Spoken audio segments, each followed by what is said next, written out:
Welcome to the Wisconsin Wellness Podcast. I'm Lori Groh, your host, mental health therapist, and practice owner. Each month, we'll showcase a central theme and provide weekly practical hacks, inspiring interviews, and valuable advice from wellness professionals. Our aim is to help you streamline your wellness and mental health journey. So let's start the show. Hi, welcome to the Wisconsin Wellness Podcast. I'm your host, Lori Groh. Today we have Lindsey Karnick. She is the founder and president of Onward Psychological Services, which is a private psychotherapy practice serving adult individuals and couples in 9 states. That's a lot of states. Lindsey specializes in anxiety and sees clients working with depression, life stages, relational issues, and anger issues. Her clients have included professional athletes, military leadership, executive entrepreneurs, working moms and dads, and incarcerated persons. In addition to her clinical work, Lindsey speaks nationally at conventions, retreats, conferences, and professional continuing education events on topics impacting professionals, such as stress management, burnout, and communication. So, I want to welcome you, Lindsey. I'm so excited to talk to you. Thanks. I'm so glad to be here. It's a pleasure, Lori. Yeah. So as I was looking through your information, I'm like, okay, we could go into this direction, this direction, this direction, this direction. But I think for today, I would love to hear a bit about the thing that comes up a lot with my clients, and I hear this quite a bit, is resentment. And also how to express difficult emotions in relationships. So to me, those go hand in hand, but I'm curious for you, if somebody's coming into your office, which I'm sure they do, and say, hey, I just don't know how to get over this. I don't know how to move through this with my partner or friend or colleague, and I'm feeling resentful, angry, frustrated, annoyed, like when they talk to me, I just want to freak out on them. So tell me a little bit on how somebody would deal with that. I would agree with you. I think resentment and communication or a lack thereof often go hand in hand. Of course, there's an interesting, you mentioned a couple different contexts, right? In an intimate relationship or with a coworker.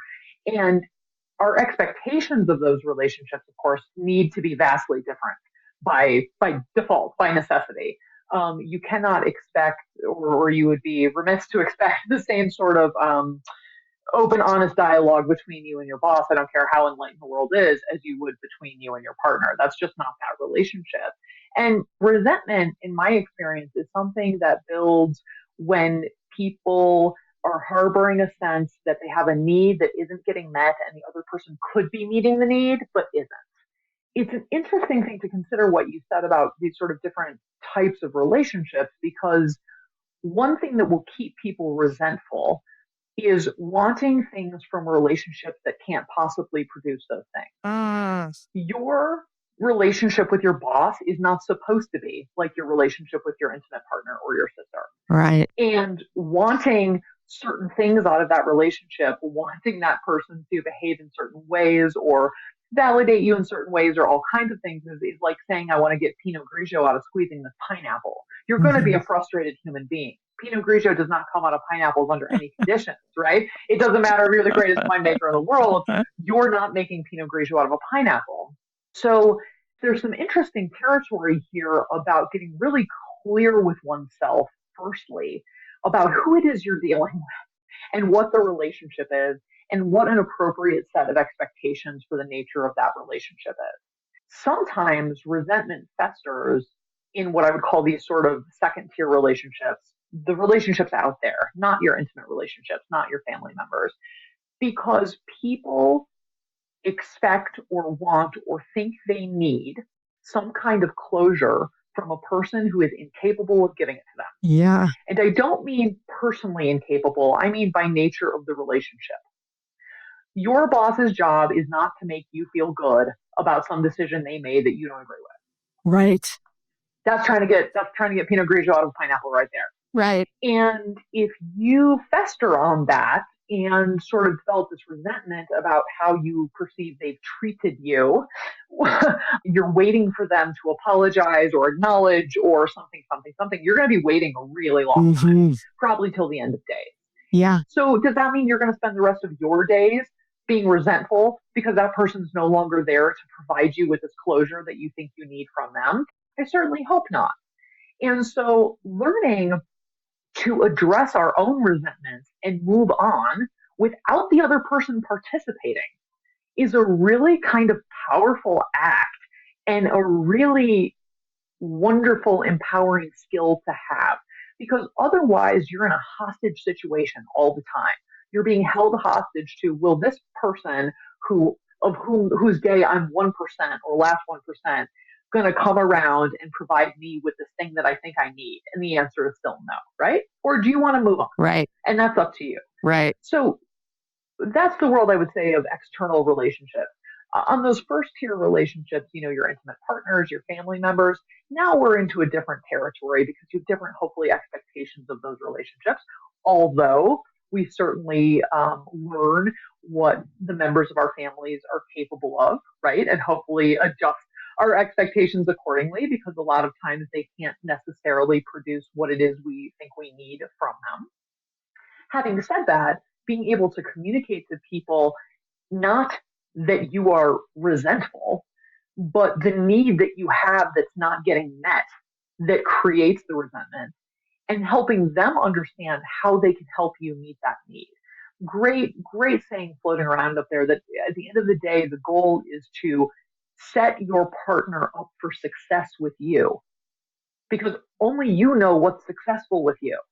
And so often we go, isn't it obvious? I've said this before. I've articulated this before, and maybe you have, and that doesn't mean that person across from you took that moment and broadly applied it to everything else down the road, right? We want to sort of presume a positive intent, that this person wants to meet our needs, that they're on the same team that we are, and that if you explain to them what it is you need and not even why it is you need it, they're in a much better position to help you with that. And often people get, this double dip of resentment. Well, I shouldn't have to.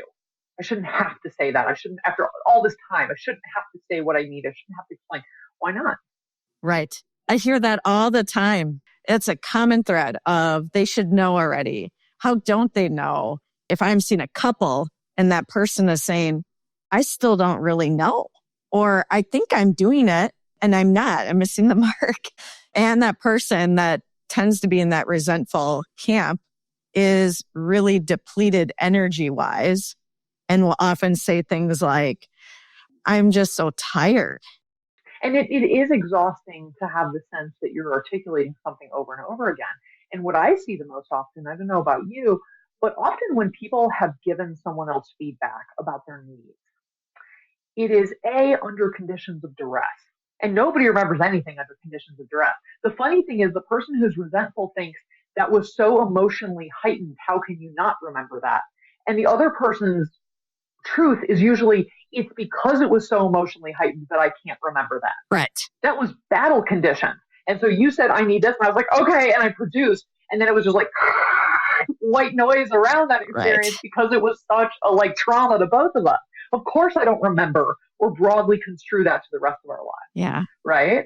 So the idea that you can fight and give people feedback and tell them what you need in no uncertain terms and they ought to remember it is actually completely wrong, in the sense that that's the time when people are the least able to absorb that kind of information. Yes, barely at all. Usually, barely at all. Exactly. Yeah. Exactly. Yeah. And one of the things that I like to try and direct people towards is what it means to help your partner understand a context, not just the behavior. If you can try and slow down and tell the person the story of what's happening for you, okay? And the storyline sounds very different from a demand for action, okay? Or an arm twisting for action. The story sounds something much more along the lines of, I experienced that as something incredibly difficult. For me, it feels like da, da, da, da, da, da, da. Mm-hmm. And that's where my mind goes. It's much more helpful for me when you, because for me, that means fill in the blank, right? And we sort of paint a picture for our partner around values, my values, what feels meaningful to me, with the understanding that you care about that, right? That you're my teammate. You want to meet my needs, Right. right? You want to have this values based interaction, not a punitive based interaction. That's like you should because I said, Right. right? Or you did something bad and you want to do something good, or you did something wrong but you want to be right. That's a punitive exchange that has so much hostility around it for both people, because let's be honest, no adult likes to be treated like a dog who's done the wrong thing. Right. Nobody is going to remember that. All they're going to remember is what can I do the fastest to make this stop. Right. That's exactly right. Of how do I Not get the this to content. stop? How do I get this to stop? Yeah. Whatever you Yeah. say to get this to stop, but understand that it's getting this moment to stop. It has nothing to do with the broader implications. And of course, the other person goes, and even when I get, we had that big fight and you said you got it and now you didn't do it again. Yeah, they got it in that moment because you were saying, here's the way to make this stop. And so I hit the stop button and I got it in that moment. But you can bet, because it all was so unpleasant, I compartmentalized it down as narrowly as possible when the other person is hoping for as broadly as possible, right? And it just doesn't work that way. Right. I love how you describe that. What is the actual goal for that person in the moment? And it usually is to get the pain to stop. And they're not even usually thinking about how do we resolve this in this moment. They're instinctually responding. And sometimes it is to fight back or to blame back, right? In that protective, I got to stop this. Yeah. And if I shut them down, they might stop, right? How do I get it to stop? And I have to defend my own good name. I mean, essentially, I'm feeling accused of being a terrible person here, a terrible partner, yes, some set of bad things that I don't feel apply. And I feel hostile that you're sort of besmirching my good name in this moment, right? Right. So being able to understand, and there's, there are levels of sort of adeptness at this, but being able to watch your own reactions to other people and notice things like defensiveness, right? Also, of course, inhibits the person B's ability to really understand what's happening with person A, right? I mean, defensiveness is so interesting because it's certainly, you put up armor, no arrows are going to get in, but nothing is going to get out either, right? Right. It immediately breaks the connection. So no one gets, quote, hurt, but the connection's gone, so you can't move forward either. Right. Right. I like that information too, of nothing's coming out either. That other person isn't necessarily taking it in when you're in a defensive state. Usually, once in a while, there's like, oh, okay, that I get what you're saying. Most of the time, it's like they're just making excuses. Yeah. Yeah. Which, of course, is, I mean, that's such an interesting phenomenon as well, right? Because excuses has a certain connotation, right, of evasiveness. So, excuses, which is the whole of the justifications are so interesting, right? Because there's always an explanation for everything. Right. I mean, that is true. Right. Right. And yet it elicits so much hostility and provocation for the other person, right? Who simply hears someone trying to evade responsibility for the hurt they've inflicted. Mm-hmm. With that being said, in that defensive space, if somebody's in that space of I'm trying to protect myself and my name and really perception, right? You don't want your partner either to perceive you in such a negative light, like selfish or not caring or a bad partner. How would somebody in that moment get out of that part of it, the defensiveness? How does somebody move out of that when something's coming at them? Is that even possible? I love that question. I love the is it even possible question, because I think what hopefully we're all working towards is cultivating relationships and relational dynamics in which we don't get there. Because once you are there, it is certainly harder. Yeah. Right. And Yeah. so prevention, what do they say? An ounce of prevention is worth Yeah. a pound of cure. Yes. I think that is par excellence example of an ounce of prevention is worth a pound of cure. If you can develop a way of relating to other people when things are difficult and when your emotions are high, that maintains connection and maintains presumed positive intent, which is not the same as water under the bridge. It's simply presuming that this other person meant you no ill will, which does change the nature of the dialogue. Right. Having said that, the thing that I found to be the most effective for most people when they find themselves in a defensive or on the offensive frame, right, is to try and imagine the other person as a small child Mm, who's doing the best they can with big feelings and it's not coming out well.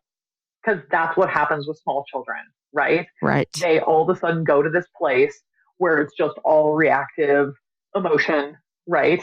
And things come out of their mouths and they have a limited toolbox to articulate what's going on in a pleasant way, right? And then you have loudness and sort of dramatic.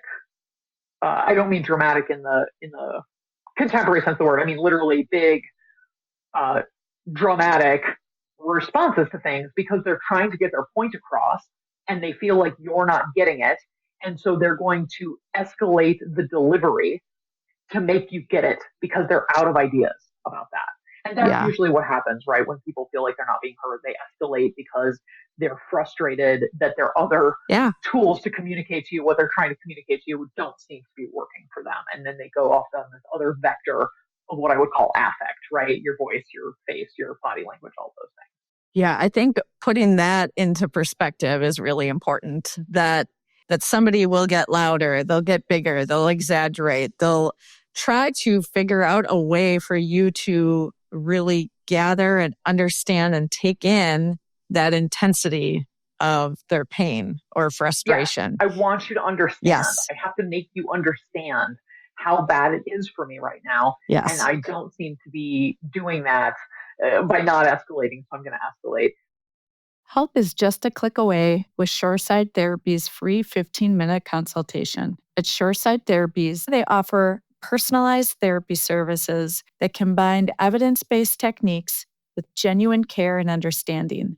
They provide various solutions to make the therapy process more accessible, including virtual appointments and assistance with insurance benefits. Their team of licensed therapists is dedicated to helping you build resilience and confidence while navigating life's challenges. Join Shoreside Therapies on your journey to finding inner peace and happiness. Go to shoresidetherapies.com for a free 15-minute consultation and discover the benefits of counseling.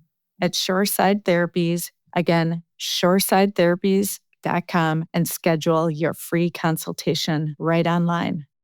There's an amazing anecdote at the beginning of a book, and I'm completely blanking on the title and the author, but she's a therapist and she tells this really interesting anecdote about her and her husband. And they have this fight that's really uncharacteristic of them in a parking lot. And it gets intense in ways that they are not familiar with, right? And they're both kind of shocked and blown away by how the thing escalates. And he walks off in one direction and she walks off in another direction. And X amount of minutes later, they sort of bump into each other like on the next block, right? Because they both walked off in different directions, something along those lines. Oh, And they stop, and she is able to say, and it takes every ounce of her just absolute discipline and willpower to say, wow, for you to have said the things you said, you must really be in a lot of pain. And that is hopefully, I think, what we all aspire to, right? Is to be able to recognize through our own hurt feelings, through our own defensiveness, through our own offensive behavior, offensive, not offensive, be able to recognize that this person across from us is also hurting deeply. Mm-hmm. And that their actions, their affect, their behaviors are coming from a place of deep, deep hurt. not a place of malintent. Yes.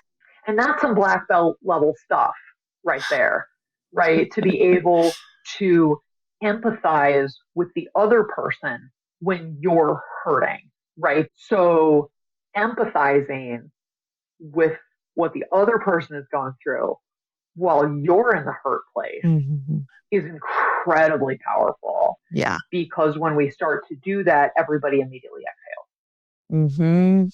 Yes. And it takes some of that pain away instantly. Maybe not all of the frustrations of what all happened, but that emotional calmness kind of starts to come with that of like, you're not alone right now. You know, you're clearly in pain. Yeah. Yes, the thing that's been at stake the whole time, which is being seen and heard, has been made explicit. I see you, I hear you. In fact, I see you and hear you so clearly that I can see you and hear you through my own fog of pain. Yes. I mean, and immediately the other person exhales because that's what they've been trying to do, is make themselves seen and heard by being bigger in whatever set of delivery tools they have. Yes. I love that story. It gives me chills every time I read it, every time I think about it. I think that gets sometimes forgotten in some of the conflicts I see with couples, is that idea of what you do in those moments really does end up impacting you, positive or negative. You can't really expect to be in that spot, having a conflict with your partner and losing it on them and having that response from them. You know, her husband at that moment got a gift, but I think a lot of times expect our partner to do that. You know, we're like, oh, I want you to care about me first. Then I can care about you, right? Yes. Yes. Everybody wants the other person to show their hand first or to be vulnerable first. Yes. Right? Because ultimately the fear is always disconnection. And, you know, what an interesting idea for all of us under all conditions, not just in conflicts with people we're close to. The idea that your hurt feelings and having someone else attend to those hurt feelings is not a life or death issue.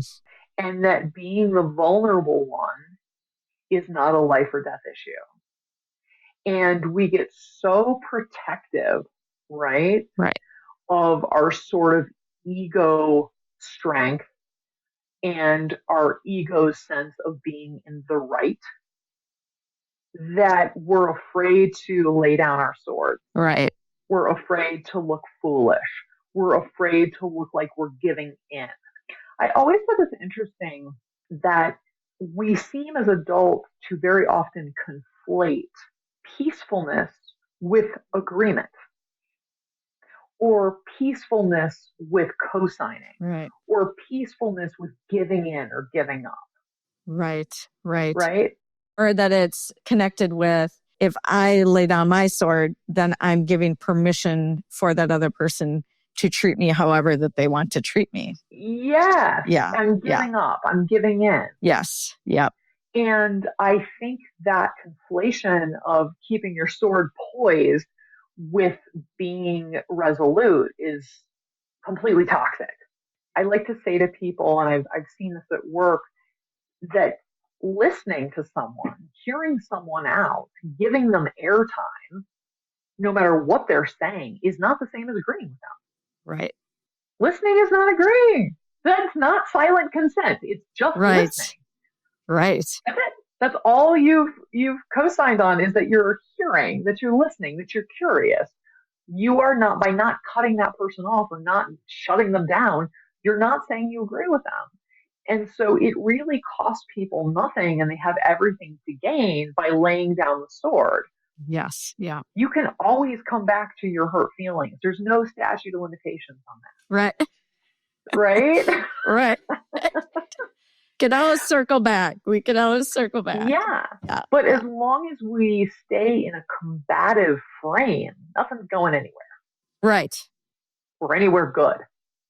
It can't. We're digging a deeper hole. Yeah. No. Yeah. And then escalations become what I would call a meta fight. You're not even fighting about what you were fighting about. Now you're fighting about who said what in the last 5 minutes and how and what did you mean by that, and your face did this when you said that. You always do this. But the actual topic has long since gone by the wayside. Now we're fighting about the fight. Right. Like, what a lousy use of time. Right. That's exactly right. I hear that so often. I don't even remember what we were fighting about.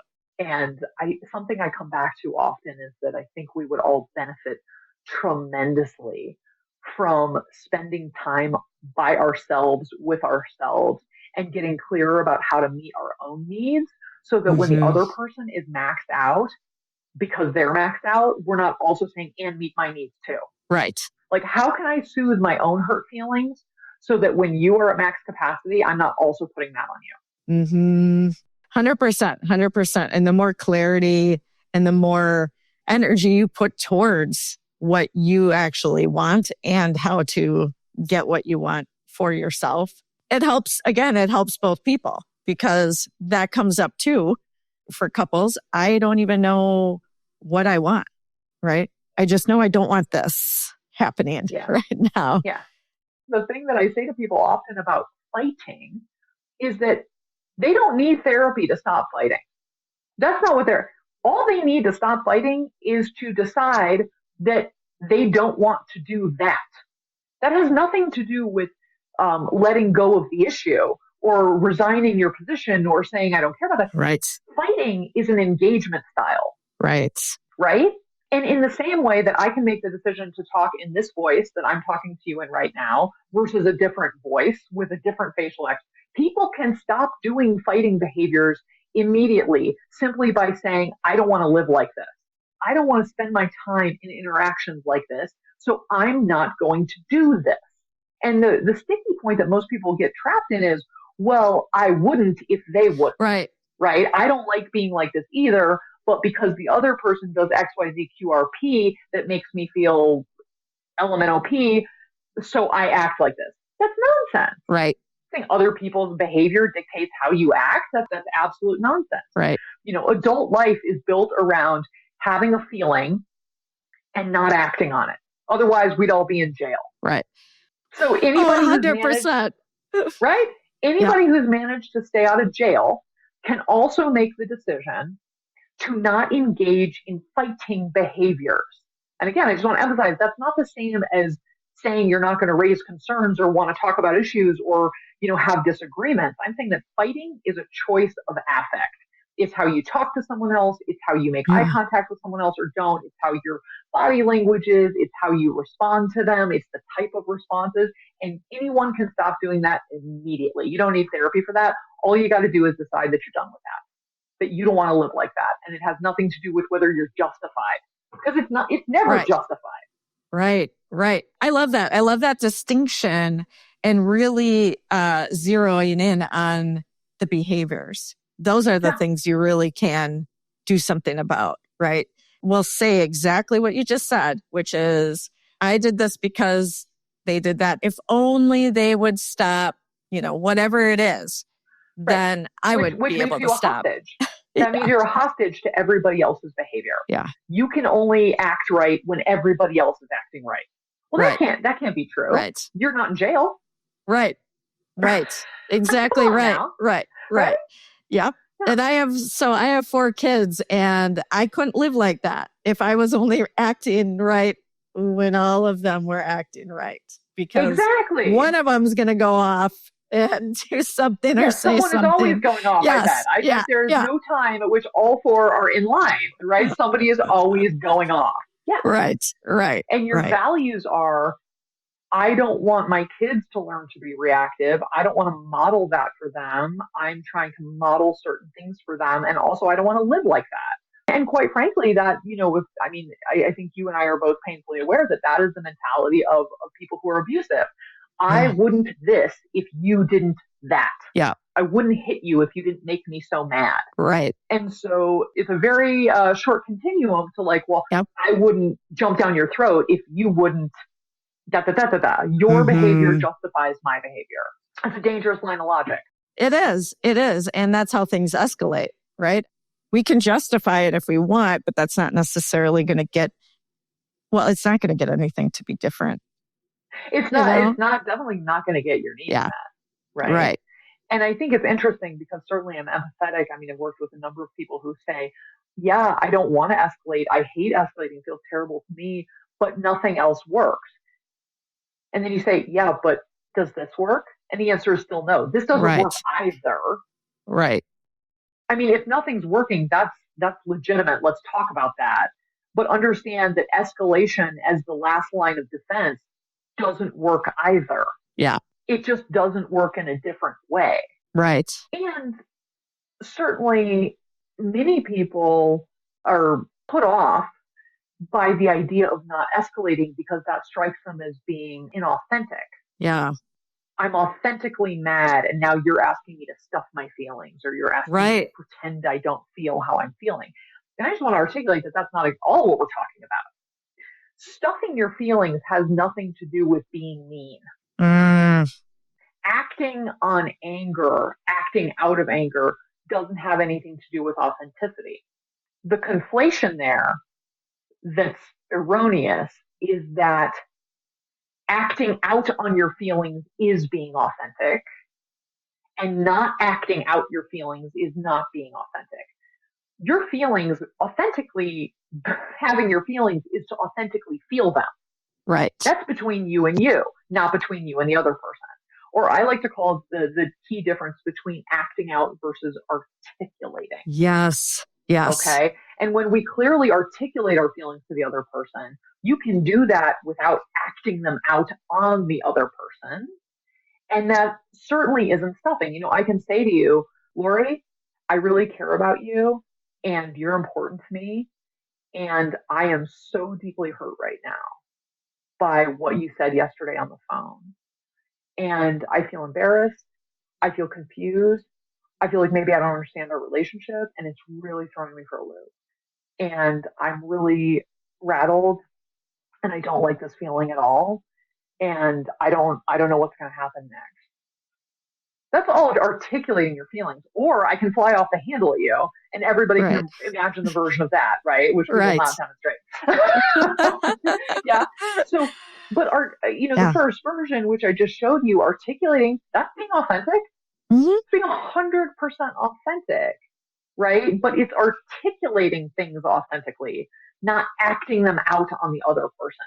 Right. The difference between expressing emotion and emoting, right? I love that distinction because that does come up so frequently as well, where somebody's saying, well, this doesn't feel genuine or authentic. And some of it's because we're trying to practice a bit of some of this so that you can kind of get comfortable with it, because people are not used to saying, I care about you and I'm feeling this way. And because most of us weren't brought up with those instructions or observing those instructions, right?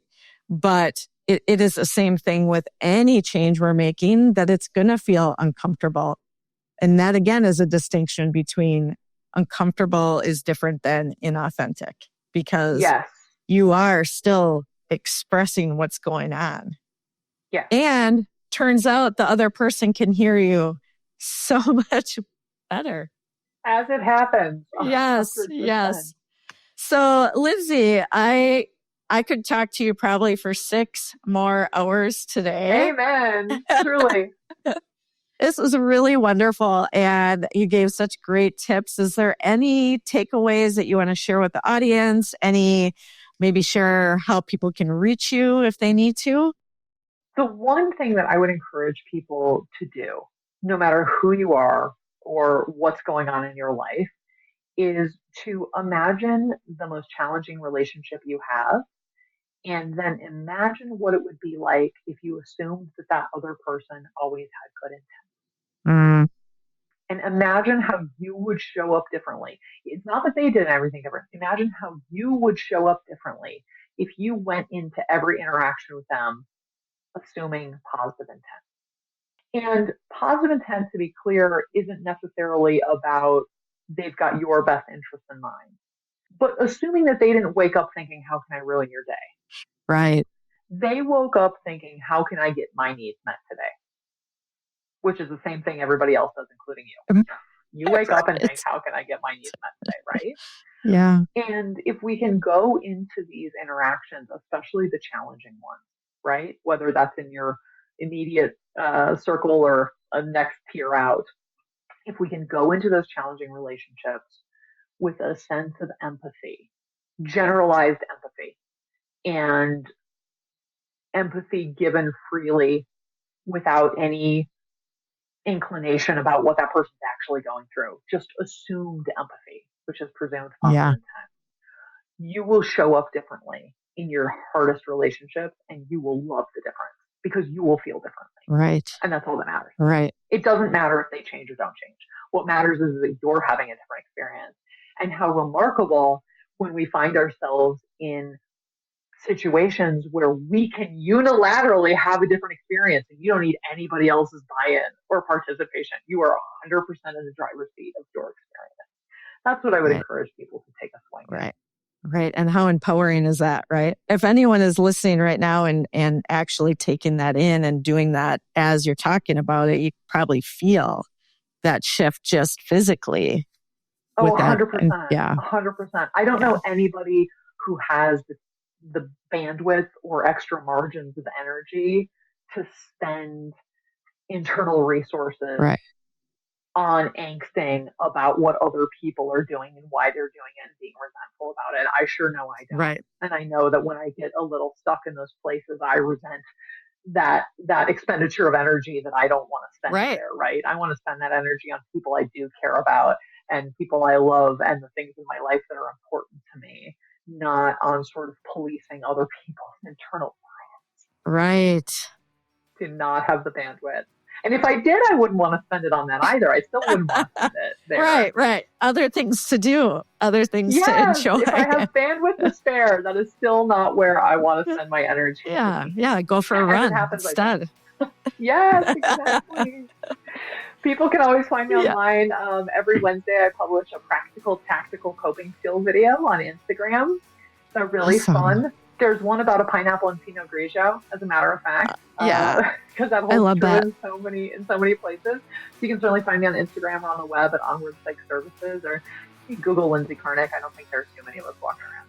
That sounds good. I will post your links as well in the show notes. Thank you so much, Lindsey. This is really great. Thank you. It's been an absolute pleasure. Have a great holiday. You too. Thank you for joining us today on the Wisconsin Wellness Podcast. Remember, your well-being is a priority, and we're here to help support you every step of the way. If you've enjoyed today's episode, don't forget to rate, review, and subscribe to our podcast for more inspiring content on health and wellness. You can also join our Facebook group to connect with Wisconsin wellness providers by clicking the link in our show notes. Take care of yourself and remember that your well-being is a journey, not a destination. We look forward to you joining us again next time on the Wisconsin Wellness Podcast. Until then, stay well and stay inspired.